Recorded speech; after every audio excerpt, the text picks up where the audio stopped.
This was supposed to be the 9, maybe 10-win season for NC State. Right now, at Georgia Tech, at North Carolina, got to get one of them to get bowl eligible. It has not been a good year, even though I think the personnel's better than it was a year ago. Cory Smith from Pack Pride, Cory Smith on Twitter, joins us on the Adam Gold Show. Where did this go off the rails? Oh, boy, that's a great question. I mean, I think, the whole idea for this season was based on the fact that you brought in, not only talented players through the transfer portal to add to what you had and, a Kevin Concepcion and bringing in Aiden White back, and you had Davin Van coming back on defense. You bring in a Grayson McCall. You look at those pieces, Jordan Waters, you look at what they had done in, their recent history and their college careers, and the mindset was, if those guys can get the protection they need on the offensive line, they should be really, really good. Grayson McCall, even before the injury, looked like a shell of himself. Didn't look like the quarterback that I think people expected coming in. Jordan Waters hasn't been able to break tackles at a decent rate at all this season, and you saw it, for whatever reason, they tried to run him, 11 times this past weekend against Duke, despite, the fact that Hollywood Smothers is clearly looking the better running back here recently. The offensive line has been good in pass protection, really bad in run protection, and, the defense, for all of its, growth that we've seen over the last few weeks, in the big games, has missed entirely too many tackles. They missed 15 this past weekend against Duke. That's the most they've had against a Power 4 opponent all season. And they've missed assignments when it comes to, being able to, stop big plays from happening. And that's something that we've seen on a consistent basis against this team all season long. Not putting anything on the defense this past weekend, that was, the defense helped the offense in a major way this past weekend. But, you wanted to see growth throughout the season for the defense. You're seeing that finally. It's the offense that's you're still waiting on them to catch up outside of, what they accomplished against Stanford. But we now know, and I think we knew going into that one, Stanford's just not a very good team. So the offense you have to look at the everything else from that scope. Cory Smith from Pack Pride is joining us here in the Adam Gold Show. And I say this, I like C.J. Bailey. I think the future is great with C.J. Bailey, and I think it will be better if they can figure out a way to keep their own rather than go out and get somebody else's. Meaning don't use the transfer portal to bring in a quarterback, which, for various reasons, we could agree has not gone well in each of the last 2 seasons. I do think Florida State's experiencing this, that when it doesn't go well and you're using the portal, it just seems like it can go the other way. It isn't just a normal down year or disappointing season. It becomes famously bad. Now, I'm not saying that has happened with NC State because I don't think it has been that bad. Florida State is just, I can't even, how is that team 1-9? First time ever that a preseason top 10 team was 1-9, ever, in the history of college football. Cory Smith from Pack Pride, is joining us here. Justin Jolie, I think we love Justin Jolie. I think Noah Rogers is good. I think Grimes is good. I love, and I think Waters is good. He hasn't been great, obviously. He hasn't even been very good. He's just been, at best, okay. But all of these additions, based on what they also had, should have made this offense much more difficult to stop. Why has the offense not taken a step forward at all? And again, without getting too deep into it, is everything okay with Kevin Concepcion? Because I know he had, I think, 1 carry last week. I can't understand why he has been not even a factor the last few weeks. Yeah, neither can I really. That's kind of the thing. Obviously you go back to, like we said, the Stanford game. He played well in that game. Did have a couple touchdowns, 1 receiving, 1 rushing. but they were both short yardage situations. I think one of them was a direct snap, if I remember correctly, from a couple yards out. So, it's not like he's having these big dynamic, game-breaking type touchdowns. I think that's part of the issue across the board right now is you're not having those, like a lot of times last year where NC State was doing well and at times this year where they've done well is having those, long drives, but they've had explosive plays as well that have led to touchdowns. And you've had explosive plays several times this year. You think back to this past weekend, like Justin Jolie with some really big catches, Wesley Grimes, really big catches, both times get you into the red zone. And 4 times they kicked field goals.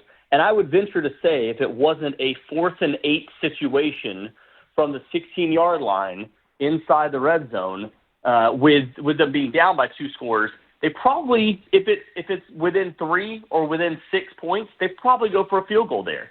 Mm-hmm. So we're looking at this from a scope of, they did score 1 touchdown in the red zone. Well, that one was kind of forced upon them, and luckily they did come away with it. I think it's been a mixture of 2 things.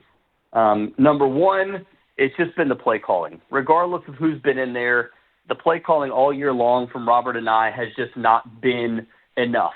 The plays that, again, like I said, you think back to the Stanford game, a 94-yard touchdown from Jordan Waters, which was great, but, that's not play calling. That's him, getting himself open and running it in.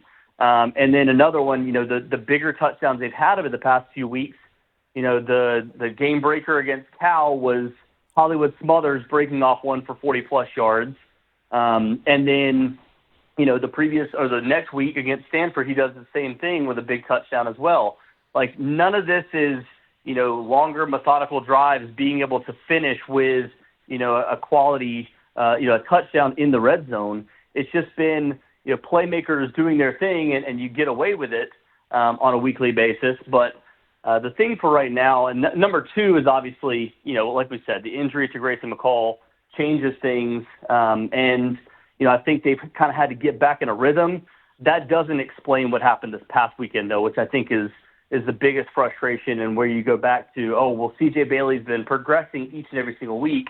Unfortunately, the play calling hasn't. I mean, you don't call, whether it's your game script or not, when you start from the 4-yard line and you're backed up on the first play, you don't call an RPO with a true freshman quarterback on the second play that results in a safety. He keeps the ball, and it's like, maybe a senior quarterback plays a little bit different there, actually hands it off.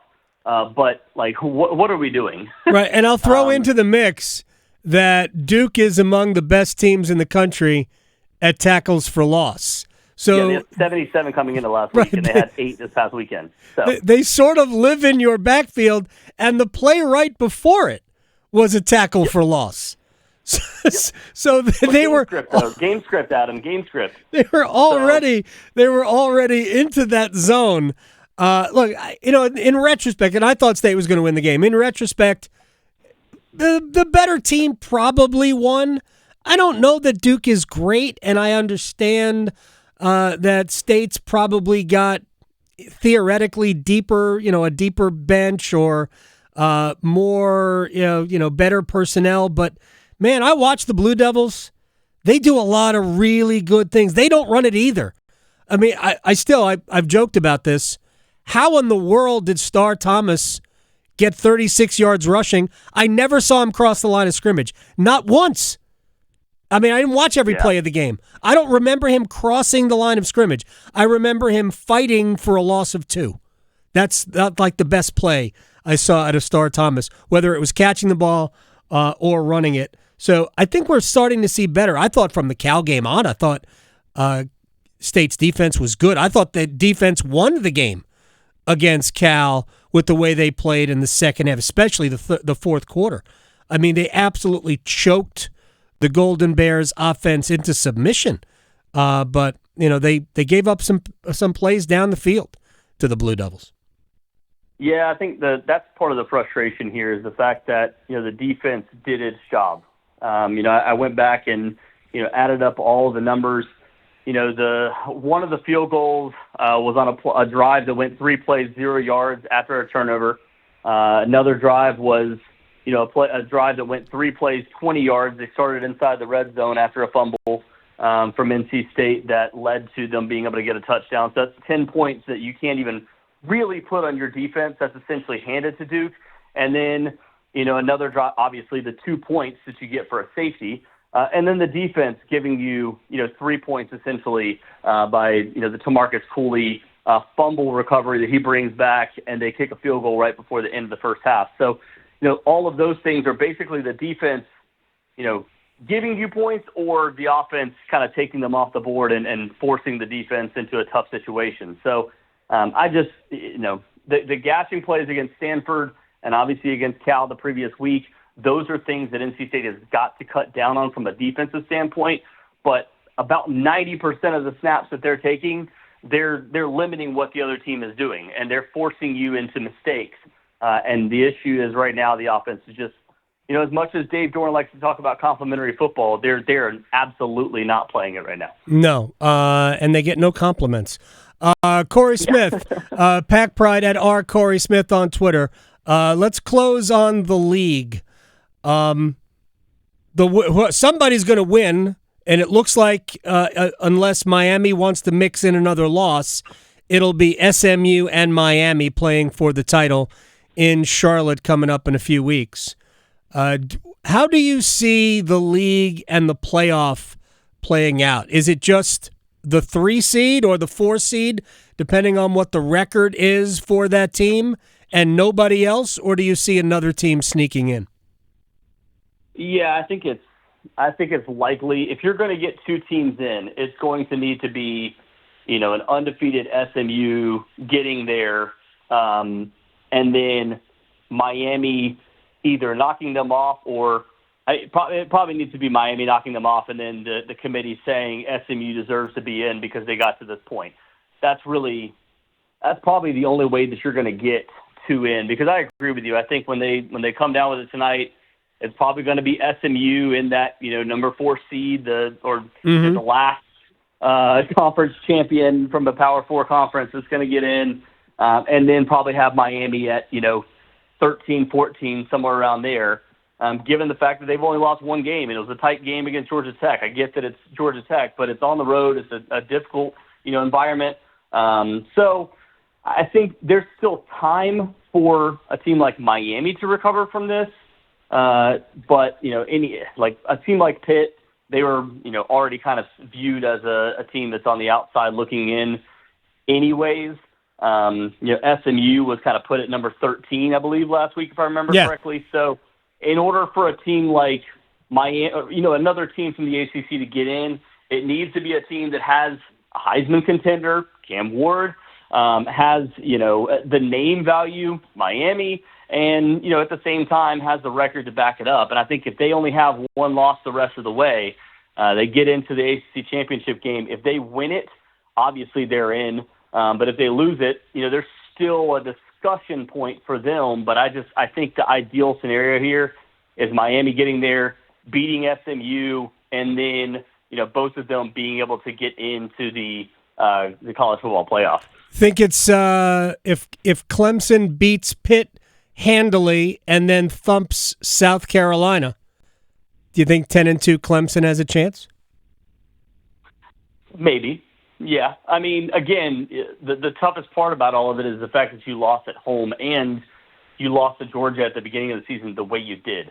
So, yes, there's only 1 conference loss, but being, where they're at in the scope of things, given the fact that, the 1 game that you had against a likely college football playoff team, you lost to in such convincing fashion. And Georgia doesn't look like the team that people thought they would be, before the season either, with a couple losses now at this point. No. So I don't think for Clemson that you really have a discussion point unless you're able to somehow leap Miami, get to the ACC championship game, they win it. I think either way, the 1-loss team or the 2-loss team to get to the ACC championship, they have to win it. Yeah. And an undefeated SMU, fall and end up, falling to the 11th, 12th seed, something along those lines. Yeah, we won't have a 3-loss ACC team in the college football playoff. We just will not. And Cory Smith, Pack Pride, at R. Cory Smith. Thank you, my friend. I appreciate your time. We'll talk again soon. Yes, sir. Have a good one, Adam. You too.